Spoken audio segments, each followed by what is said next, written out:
नमस्कार. आज आपण एक रानभाजी बघणार आहोत. याचं नाव आहे तांदूळशाची भाजी. याला तुमच्या भागात काय म्हणतात कमेंट करून नक्की सांगा.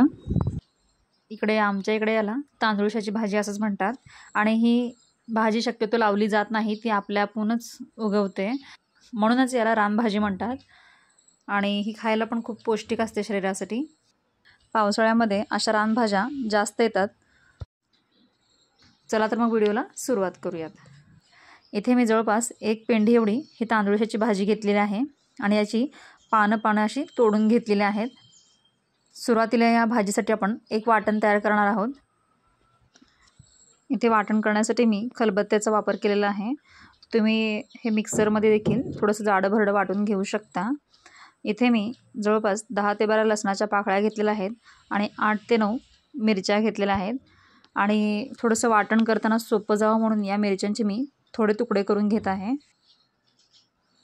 मिक्सरपेक्षा अशा खलबत्त्यामध्ये जर तुम्ही हे वाटण करून घेतलं तर या भाजीला चव आणखीन छान येते. इथे मी भाजलेले शेंगदाणे घेतलेले आहेत, ते पण यामध्ये टाकायचे आहेत आणि चवीप्रमाणे मीठ टाकायचं आहे यामध्ये. आणि ते या खलबत्त्यामध्ये याला जाडसर कांडून घ्यायचं आहे.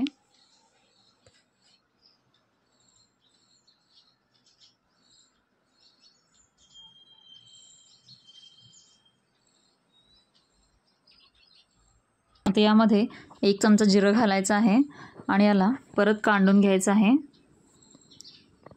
थोडंसं जाडसर कांडून घेतलं की याला एका वाटीमध्ये बाजूला काढून घ्यायचं आहे फोडणीसाठी.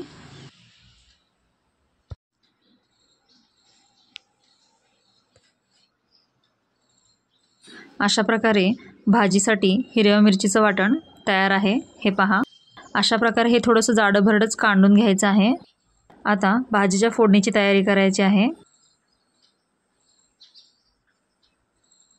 आता हे वाटण साईडला एका वाटीमध्ये काढून घेते.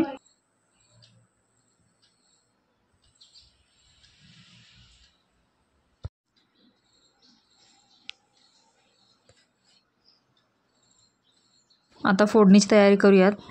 गॅस पेटवून घेतलेला आहे आणि त्यावरती कढई तापायला ठेवलेली आहे. कढई तापली की त्यामध्ये 2 ते 3 चमचे तेल टाकायचं आहे.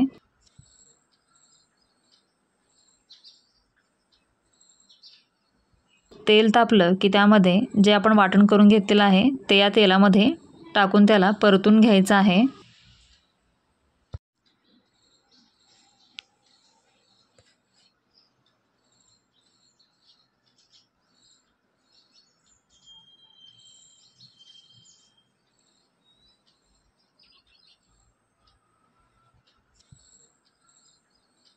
वाटण तेलामध्ये व्यवस्थित परतून झालं की त्यामध्ये स्वच्छ धुवून घेतलेली तांदूळशाची भाजी टाकून त्याला पण व्यवस्थित परतून घ्यायचं आहे.